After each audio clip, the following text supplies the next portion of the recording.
Phone দিলে phone দরজ থাকে লিগা কতটি টেহা দিলাম কিস্তি দেওয়ার লাগা টেহা দি তাড়াতাড়ি ফেরত দে আমার সংসারে দুনিয়ার অভাব টেহার কথা তুমি আমার কাউকে টেহা দিছো মাইরে মাই কিস্তি দিছে টেহার লে কোনদিন আমার কাছে আইবা না এই বাইতেও কোনদিন আইবা না কি কস ভাই তুই এডি তোর দুলাভাইরে না জানে আমি তোর কতটি টেহা দিলাম তুই কি লিগা অস্বীকার করস ভাই আমি জানতাম তোমার ভাই এই কাজ করব তোমার কত না করলাম ভাইয়ের টাকা দিও না স্বামীর টাকা বাপের বাড়ি ছোট করে দিলে এমনি কথাটা মনে রাখো আমি তো আমার ভাইয়ের বালা লিখিয়ে দিছিলাম কেরা জানে আমার এই ভাই অস্বীকার করব বিপদে পড়া বইনের কাছে গেছিলে আজ তো বইনের লাগাই মেহমানি করলা একদিন তো আমি ধ্বংস হয়ে যাবে আমারটা আমি বুঝুম তোরা যাই বাইতেছে বাইরে আর কোনদিন টেহার লেগে আবি না জান দাদা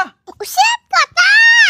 কইলাই দোষ বন্ধুরা আমার আম্মুর উচিত শিক্ষা হয়েছে কেউ স্বামীর টাকা বাইরের বাড়ি ধার দিও না ভিডিওটা বেশি বেশি লাইক করে দাও কমেন্ট করে দাও শেয়ার করে দাও।